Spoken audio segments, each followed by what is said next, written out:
बद्दल त्या ठिकाणी काही धानाच्या बद्दल आता आपण मला वाटतं गेल्या वर्षी आपण 15,000 रुपये दिले ना, 20,000 रुपये दिले. गेल्या पहिले 15 दिले, नंतर 20 दिले आपण.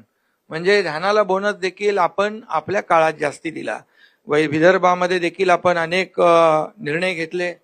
मुख्यमंत्री स्वतः इकडचे असल्यामुळे अनेक निर्णय आपण पाण्याचे घेतले, सिंचनाचे घेतले, वैनगंगा, नळगंगा, गोसेखुर्द, ते पर्यटनाचा जो आपलं बॅकवॉटर आहे त्याच्यावर आपण हे केलं. सुरजागडमध्ये आपण प्रकल्प सुरू केले मोठ्या प्रमाणावर. त्याच्यात मी डिटेलमध्ये जात नाही, परंतु आम्हाला अभिमान आहे की आम्ही जे काम केलं विदर्भासाठी, फक्त विदर्भामध्ये खरं म्हणजे औपचारिकता म्हणून अधिवेशन नाहीये, तर विदर्भामध्ये आल्यानंतर या नागपूरमध्ये जे अधिवेशन आहे त्याची फलश्रुती झाली पाहिजे.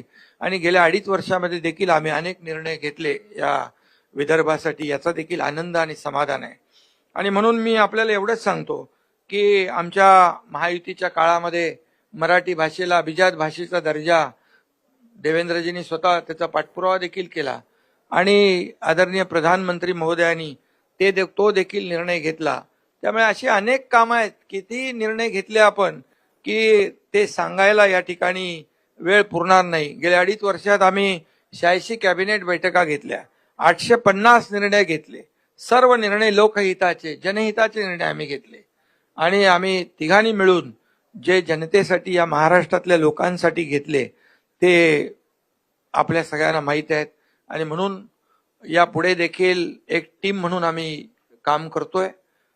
नक्कीच पुढचा जो काही कालावधी आहे हा सर्वसामान्य जनतेसाठी, या राज्याच्या विकासासाठी, या राज्याच्या सर्वांगीण विकासासाठी केंद्र सरकार देखील आमच्या पाठीशी उभा आहे. आणि म्हणून याचा फायदा जनतेला होईल, महाराष्ट्राला होईल. आणि जे आदरणीय प्रधानमंत्री महोदयांचं $5 ट्रिलियन जे हे आपलं स्वप्न आहे, त्याच्यामध्ये आमचं जे $1 ट्रिलियन जे स्वप्न आहे, जो गोल आहे, तो मला वाटतं आम्ही अचीव करू. त्याच्यापेक्षा जास्ती पुढे जाऊन अचीव करू, एवढंच या प्रसंगी आपल्याला सांगतो. आणि ईव्हीएमच्या बाबतीमध्ये मी एवढंच सांगेन की जेव्हा लोकसभेमध्ये ईव्हीएम त्यांना 31 जागा मिळाल्या, त्यावेळेस त्यांना बॅलेट पेपर आठवला नाही. त्यांना जिथं जेव्हा ज्या राज्यामध्ये, कर्नाटकमध्ये असेल, तेलंगणामध्ये असेल, अगदी आता झालेली झारखंडमध्ये असेल, इकडे जेव्हा त्यांना विजय मिळाला तिकडे त्यांनी ईव्हीएम चांगला आहे आणि बॅलेट पेपरचा काय उल्लेख केला नाही, बॅलेटनी निवडणुका घ्या म्हणून. जेव्हा हरतात तेव्हा ते ईव्हीएमवर त्याचा खापर फोडतात, जेव्हा हरतात तेव्हा इलेक्शन कमिशनवर खापर फोडतात, आणि जेव्हा त्यांच्या विरोधात निकाल लागतो तेव्हा अगदी हायकोर्ट असू दे, सुप्रीम कोर्ट असू दे, त्यांच्यावर देखील खापर फोडतात. त्यामुळे ही दुटप्पी भूमिका आहे. आणि म्हणून मी एवढंच सांगतो की हार जी आहे आम्ही लोकसभेमध्ये दिलदारपणाने आम्ही स्वीकारली, आणि आम्ही कुठं त्रुटी आहेत त्या शोधल्या, आणि ज्या धडाक्याने आम्ही काम केलं त्यामुळे विधानसभेमध्ये परिवर्तन घडलं. त्यामुळे विरोधकांना देखील माझी विनंती आहे की जनतेचं जे मॅन्डेट आहे, जनतेने दिलेलं मॅन्डेट, त्याचा अपमान करू नका आणि वस्तुस्थितीला सामोरं जा, एवढंच माझं या प्रसंगी सांगणं आहे. आणि आम्ही पुढे जे करू ते या राज्याच्या भल्यासाठी करू, राज्याच्या विकासासाठी करू, सर्वसामान्य माणसाच्या जीवनामध्ये जे बदल घडले पाहिजे, चांगले दिवस आले पाहिजे, त्याच्यासाठी करू. आणि आम्ही जे काही शब्द दिलेले आहेत हे शब्द आम्ही पूर्ण करण्याचा पूर्ण प्रामाणिकपणे प्रयत्न करू, कारण आम्ही दिलेला शब्द पाळणारे आहोत आणि त्यामुळेच लोकांनी आमच्यावर विश्वास ठेवलेला आहे. आणि म्हणून सगळ्यांना पुन्हा एकदा शुभेच्छा. मुख्यमंत्री महोदय.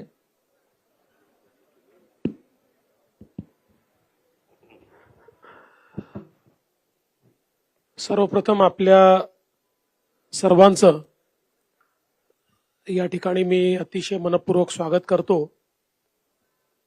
आणि हिवाळी अधिवेशन आहे आणि थंडी देखील आहे, त्यामुळे निश्चितपणे या अधिवेशनामध्ये आम्ही महाराष्ट्राच्या जनतेला ऊब मिळेल आणि ऊर्जा मिळेल अशा प्रकारचा कारभार करण्याचा प्रयत्न हा निश्चितपणे करू. राज्य मंत्रिमंडळाचा आजच विस्तार आम्ही केलेला आहे आणि या ठिकाणी आम्ही आज आमच्या 39 मंत्र्यांनी शपथ घेतलेली आहे, ज्याच्यामध्ये 6 राज्यमंत्री आहेत. आजपासनं आमचा गतिशील कारभार आम्ही सुरू केलेला आहे. अर्थातच तुमचा पुढचा प्रश्न जो असणार आहे त्याचं उत्तर दादांनी आणि शिंदे साहेबांनी दिलंय की खाते वाटप कधी, तर येत्या 2 दिवसात खाते वाटप देखील आम्ही पूर्ण करू. जवळपास सगळी क्लॅरिटी आमची झालेली आहे आणि या अधिवेशनामध्ये आपल्याला कल्पना आहे की राज्यपालांच्या अभिभाषणावरची चर्चा, पुरवणी मागण्यांवरची चर्चा, सत्तारूढ पक्ष आणि विरोधी पक्षांच्या प्रस्तावावरची चर्चा आणि त्याचसोबत जवळपास 20 बिलं या अधिवेशनामध्ये येणार आहेत. कारण मागच्या काळात निवडणुकीपूर्वी जे काही अध्यादेश निघाले होते ते बिलांमध्ये कन्व्हर्ट होणार आहेत आणि म्हणून चांगलं कामकाज करण्याचा आमचा प्रयत्न आहे. विरोधी पक्षाने एक पत्र दिलं,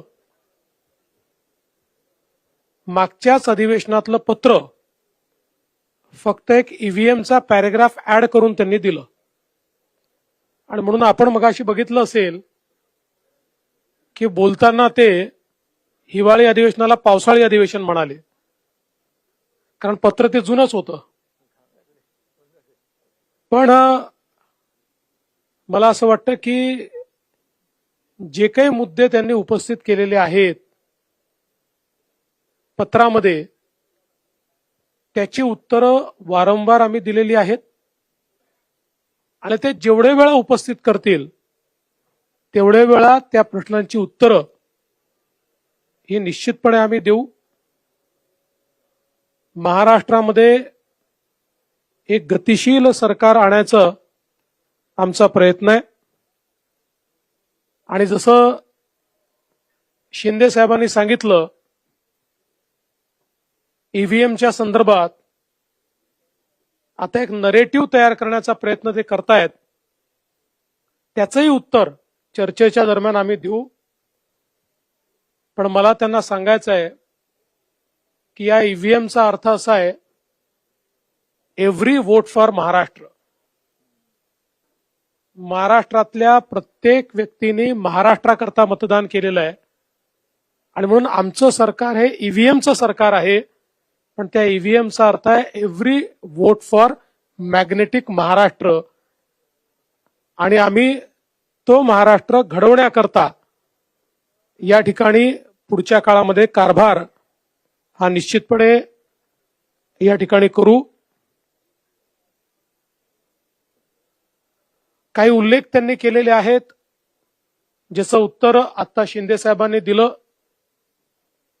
खरं म्हणजे मी आकडेवारी सभागृहात सांगेन, पण आपल्याला सांगतो की सोयाबीनच्या खरेदीमध्ये यावर्षी आपण गेल्या 15 वर्षाचे रेकॉर्ड तोडले आहेत. इतक्या मोठ्या प्रमाणात खरेदी चाललेली आहे आणि मागच्या वर्षी सोयाबीन आणि कापसाकरता भावांतर योजना आपण राबवून हमी भावापेक्षा जो काही मार्केट रेट कमी होता त्याचे पैसे दिले, ते शेतकऱ्यांच्या खात्यामध्ये पोचले देखील. दुधाचा विषय असेल त्याला 5 रुपये 7 रुपये अशा प्रकारे मदत करण्याचं काम आपण केलं आणि एकूणच शेतकऱ्याच्या पाठीशी आपण उभं राहिलो. धानाच्या शेतकऱ्याला हेक्टरी 20,000 रुपये मदत आपण त्या ठिकाणी केली आणि म्हणून शेतकऱ्यांच्या पाठीशी ताकदीनं उभं राहणारं अशा प्रकारचं आपलं सरकार आहे. काही घटनांचा उल्लेख देखील या ठिकाणी करण्यात आलेला आहे. परभणीची जी घटना आहे त्या घटनेमध्ये एका मनोरुग्णाने ज्या प्रकारे भारताच्या संविधानाचा अपमान केला, त्या मनोरुग्णाला अटक देखील करण्यात आली. दुर्दैवाने त्याच्यानंतर एक उद्रेक देखील झाला. मला या निमित्ताने ही विनंती करायची आहे की अशा प्रकारे एखाद्या मनोरुग्णाच्या कृत्यावर असंवैधानिक पद्धतीनं उद्रेक करणं हे योग्य नाहीये. ते बाबासाहेबांना देखील कधीच मंजूर झालं नसतं. मात्र जी घटना घडली ती घडून चुकली आहे. मी एवढंच सांगतो, हे सरकार संविधानाचा सर्वोच्च सन्मान करणारं सरकार आहे. कुठल्याही परिस्थितीमध्ये तसूभरही संविधानापेक्षा वेगळं काम हे सरकार करणार नाही. आम्ही सगळ्यांनी ज्या संविधानाची शपथ घेतली आहे त्या शपथेप्रमाणेच हे सरकार काम करेल, संविधानाचा गौरव करेल, हा विश्वास या निमित्ताने मी देतो. बीड जिल्ह्यातली जी काही घटना आहे, अतिशय निगृण अशा प्रकारची जी काही सरपंचाची हत्या त्या ठिकाणी झालेली आहे, त्या संदर्भात काही लोकांवर कारवाई केली आहे, काहींना सस्पेंड केलाय, काहींना घरी पाठवलाय. 3 आरोपी सापडले आहेत, 4 आरोपी अजून आपण शोधतो आहोत, लवकरच ते सापडतील. केस सीआयडीला दिली आहे. स्पेशल SIT कॉन्स्टिट्यूट करून या केसच्या संदर्भातली सगळी चौकशी आम्ही करणार आहोत आणि कुठल्याही परिस्थितीमध्ये आरोपी कोणीही असो, कोणीही कुठल्याच आरोपीला या ठिकाणी सोडलं जाणार नाही. अशा प्रकारच्या घटना या महाराष्ट्रामध्ये गांभीर्यानेच घेतल्या जातात आणि गांभीर्यानेच घेतल्या जातील. त्यामुळे SITच्या माध्यमातून सगळे धागेदोरे शोधून काढण्याचं काम हे निश्चितपणे या ठिकाणी आपण करू. खरं म्हणजे 3-4 विषय विरोधकांनी उपस्थित केलेले आहेत. त्या विषयांवर सविस्तर उत्तर हे सभागृहामध्ये आम्ही निश्चितपणे देऊ. मी आज एवढंच सांगतो की ज्याचा उल्लेख आमच्या दोन्ही सन्माननीय उपमुख्यमंत्र्यांनी केला आहे, आमची सगळ्या प्रकारच्या चर्चेची तयारी आहे. विरोधी पक्षाने चर्चा करावी, कुठेही त्यांचा आवाज आम्ही दाबणार नाही, कुठेही आम्ही चर्चेपासून मागे हटणार नाही. फक्त अपेक्षा एवढीच आहे की लोकसभेप्रमाणे चर्चा न करता पळ काढायचा आणि मीडियासमोर केवळ बोलायचं, हे मात्र योग्य आहे असं मला वाटत नाही. उलट हे लोकशाही विरोधी आहे. सभागृहात बोलून मीडियात कव्हर झालं तर ती खरी लोकशाही आहे. पण सभागृहात बोलायचंच नाही आणि मीडियासमोर जाऊन बोलायचं, अशा प्रकारची लोकशाही ते जर चालवणार असतील तर त्यांचा लोकशाहीवर विश्वास नाही असंच आपल्याला म्हणावं लागेल. बाकी सगळ्या प्रश्नांची उत्तरं योग्य प्रकारे आम्ही देऊ, हा विश्वास मी विरोधकांना देखील या ठिकाणी देतो. आणि महाराष्ट्रामध्ये सामान्य माणसाला आणि विशेषतः विदर्भात हे अधिवेशन चालू असल्यामुळे विदर्भाच्या जनतेला देखील जो जास्तीत जास्त दिलासा देण्याचा प्रयत्न करता येईल तो करण्याचा प्रयत्न आम्ही सगळे मिळून करू, एवढाच विश्वास या निमित्ताने मी देतो. आणि विरोधकांना आवाहन करतो की त्यांनी चांगल्या प्रकारची चर्चा सभागृहामध्ये करावी.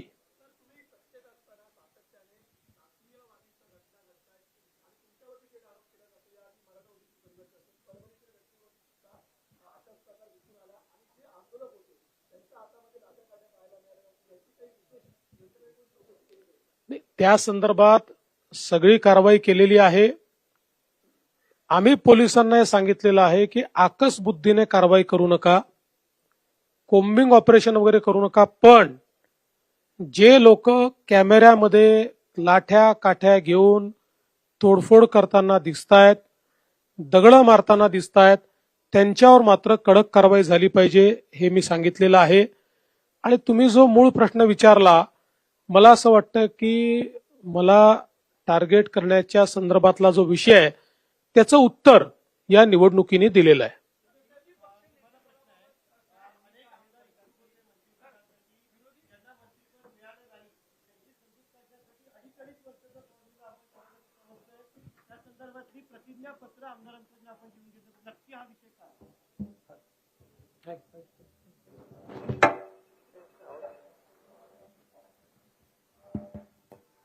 खरं म्हणजे अनेक लोक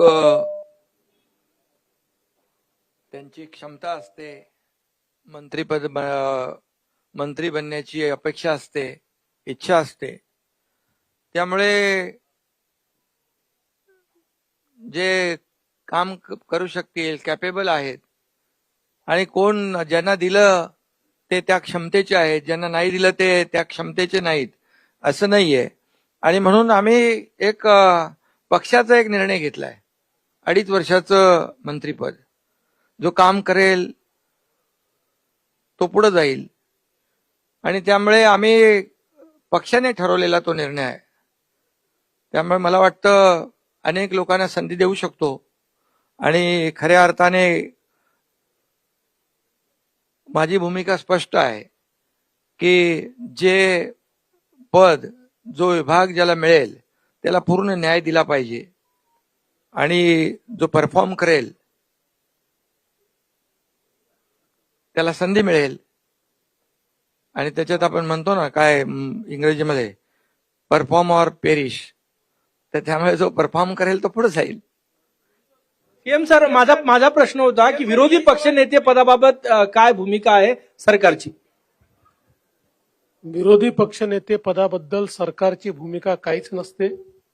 त्याचा निर्णय कायद्याने आणि नियमाने अध्यक्षांनी घ्यायचा असतो. अध्यक्ष जो निर्णय घेतील तो आम्हाला मान्य असेल. आमची कुठली अडवणूक त्यात नसेल, आमचा कुठलाही दबाव त्यात नसेल. अध्यक्षांनी उचित निर्णय करावा, आम्ही त्याचा सन्मान करू. सीएम सर, यही सवाल जो शिंदे सर अपने पार्टी में कर रहे हैं, 2.5 साल जो है मंत्री बना के रखने की, क्या बीजेपी भी इसी फॉर्मूले पे काम करेगी, ये आपसे जानना चाहेंगे? देखिए, उसमें से आधा तो हम करने वाले हैं. यानी क्या करने वाले हैं? हम परफॉर्मेंस ऑडिट ये निश्चित रूप से हर मंत्री का करेंगे, और परफॉर्मेंस ऑडिट में जहां ये ध्यान में आएगा कि मंत्री उचित काम नहीं कर रहे, उस समय उस मंत्री का पुनर्विचार किया जाएगा. हा, एक मिनिट. जसं देवेंद्रजी म्हणाले तसं मी 2.5 वर्ष म्हणजे 2.5 वर्ष त्यांनी काही करावं असं नाही. त्याचं पण परफॉर्मन्स ऑडिट, त्याच्या कामाचं मूल्यमापन केलं जाईल. कामाचं मूल्यमापन मंत्र्यांचं होणार की तिन्ही, म्हणजे सगळ्या मंत्र्यांचं होणार? तिघांनीही आम्ही आज आमच्या मंत्रिमंडळ बैठकीमध्ये आम्ही तिघांनीही सगळ्या मंत्र्यांना हे सांगितलेलं आहे की आपल्या सगळ्या मंत्र्यांच्या कामाचं परफॉर्मन्स ऑडिट आम्ही करू. आणि दुसरा प्रश्न की दंगलखोरांवर आपण कारवाई करण्यासंदर्भात कायदा केलेला आहे. अनेक ठिकाणी या जाळपोळीच्या घटना घडत आहेत आणि सार्वजनिक मालमत्तेचा विध्वंस होतो आहे. तर त्यांच्याकडनं तो खर्च वसूल करणे किंवा सार्वजनिक मालमत्तेचं कायद्याने नुकसान, अशी कारवाई होणार का? निश्चित कायद्याप्रमाणे ती कारवाई केली जाईल.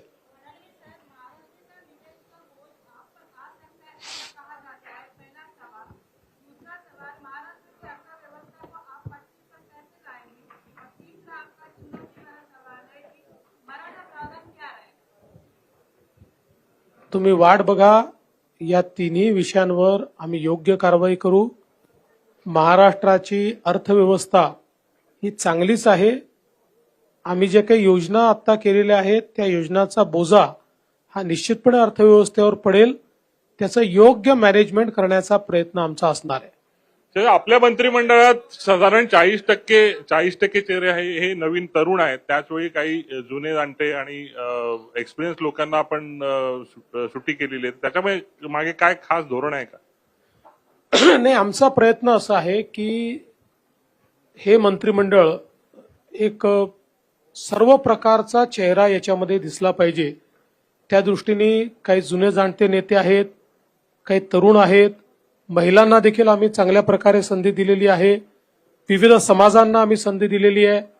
ओबीसी समाज असेल, मराठा समाज असेल, धनगर समाज असेल, आदिवासी समाज असेल, एससी समाज असेल, विविध समाजांना देखील आम्ही प्रतिनिधित्व दिलेलं आहे. सर्व समावेशक अशा प्रकारचं मंत्रिमंडळ तयार करण्यात आलेलं आहे.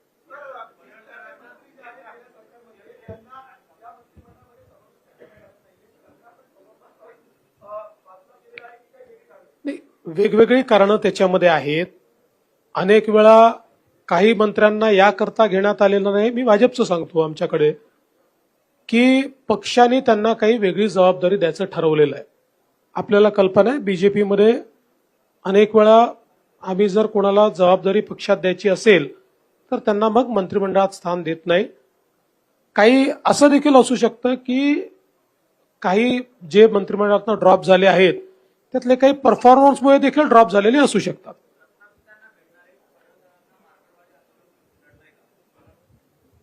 मला असं वाटत नाही. आणि शेवटी गोपीचंद पडळकर हे आत्ताच विधानसभेमध्ये निवडून आले आहेत. त्याच्या आधी ते विधान परिषदेमध्ये होते. उत्तम काम करणारे कार्यकर्ते आहेत, थोडे अग्रेसिव्ह आहेत. हा, हे निश्चितपणे आहे की आम्ही त्यांना हे सांगितलं की बोलताना त्यांनी संयम ठेवला पाहिजे, हे त्यांना निश्चितपणे सांगितलं. पण तुम्हाला सांगतो, एक चांगलं भविष्य असलेला तो नेता आहे.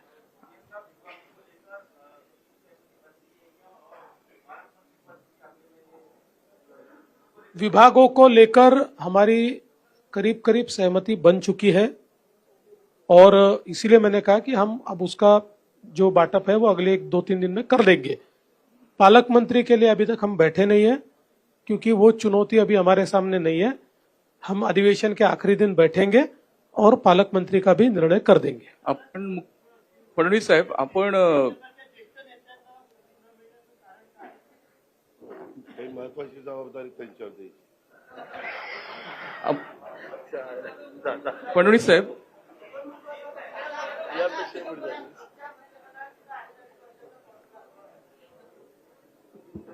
अडीच महिन्याचा पण असू शकतो. आपण लाडकी बहीण योजना राबवून सत्ता मिळाली आहे आपल्याला आणि या मंत्रिमंडळात केवळ 4च महिला आहेत, म्हणजे साधारण 10%च झाल्या. आणि आपण महिलांची संख्या पुढच्या निवडणुकीत वाढवणार आहोत, तर ते त्या मागचं गणित काय? आणि दुसरं, एक जागा रिक्त आहे, ती कोणासाठी? आता पर्सेंटेज मध्ये सांगायचं तर मागच्यापेक्षा 300 पट जास्त घेतल्यात आम्ही. कारण मागच्या आमच्या मंत्रिमंडळात एकच महिला होत्या. त्याच्यामुळे आमची प्रगतीच चाललेली आहे. अजून काही बहिणींना आम्हाला स्थान द्यायचं ते भविष्यात देऊच. आणि तसंही 2029 मध्ये आम्हालाच बहिणींना स्थान मागावं लागणार आहे. आणि एक जागा कोणासाठी?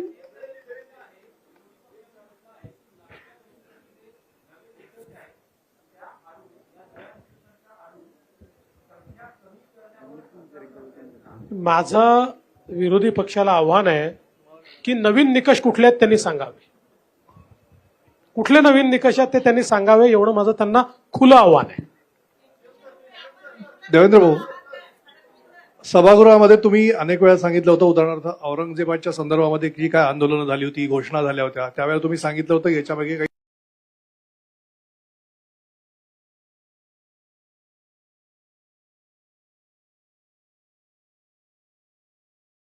कडू आणि आम्ही सांगू. आतापर्यंत ते शोधून काढण्यात आलेलं नाही म्हणून ते सांगण्यात आलेलं नाही, किंवा शोधून काढलंय पण ते सांगायचं नाहीये. सगळ्या गोष्टी तुमच्या समोर आलेल्याच आहेत. काय लपलेलं आहे? जे जे झालंय ते तुमच्या समोर आलेलं आहे. ते पुन्हा नव्याने सांगण्याची आवश्यकता नाही आहे. पण काही गोष्टी मात्र तुम्ही जे म्हणालात, विशेषतः अराजकतेच्या संदर्भातल्या, त्याचा खुलासा या अधिवेशनात मी करणार आहे.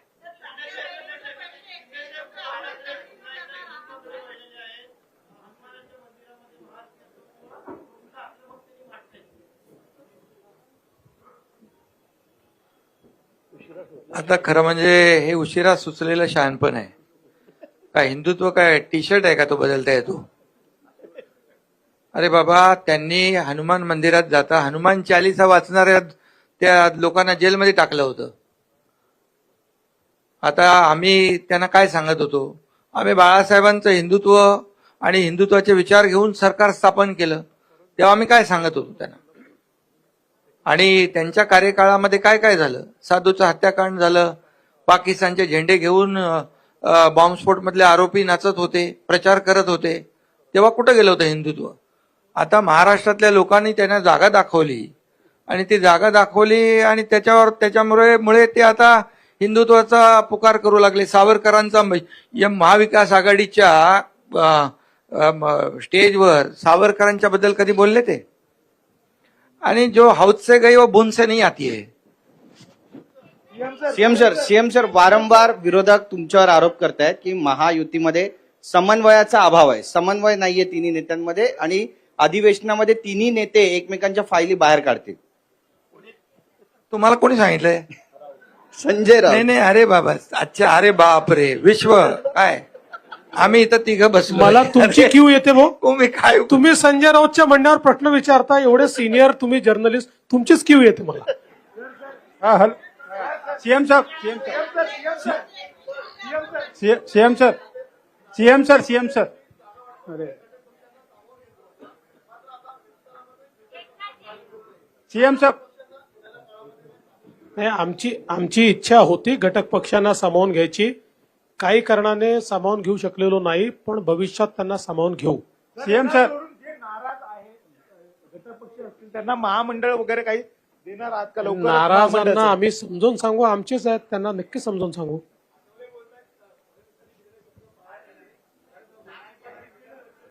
नाही, एक जागा अजून रिकामी आहे ना, मंत्रिमंडळामध्ये अजून एक जागा रिकामी ठेवलेली आहे.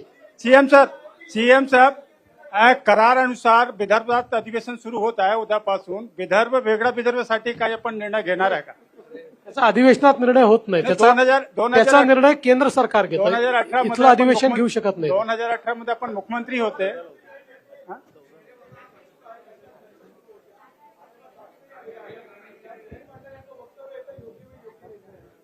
आमच्याकडे पूर्ण बहुमत आहे, आमच्याकडे भरपूर लोक निवडून आलेले आहेत, त्याच्यामुळे आमच्याकडनं तरी आता कुठलाही प्रयत्न नाही.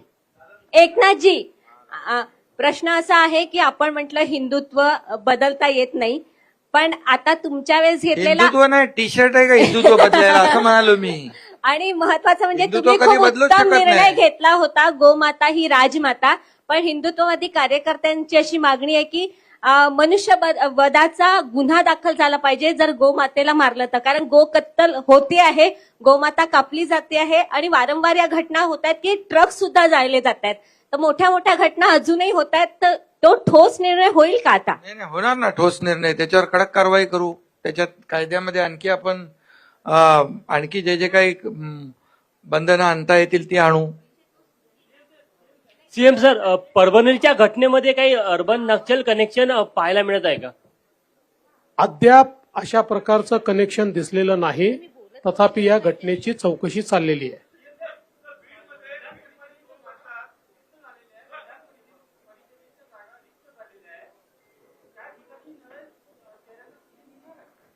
आता तर ते जेव्हा इलेक्शन कमिशन घोषित करेल तेव्हाच आपल्याला ते करता येईल. चल लास्ट.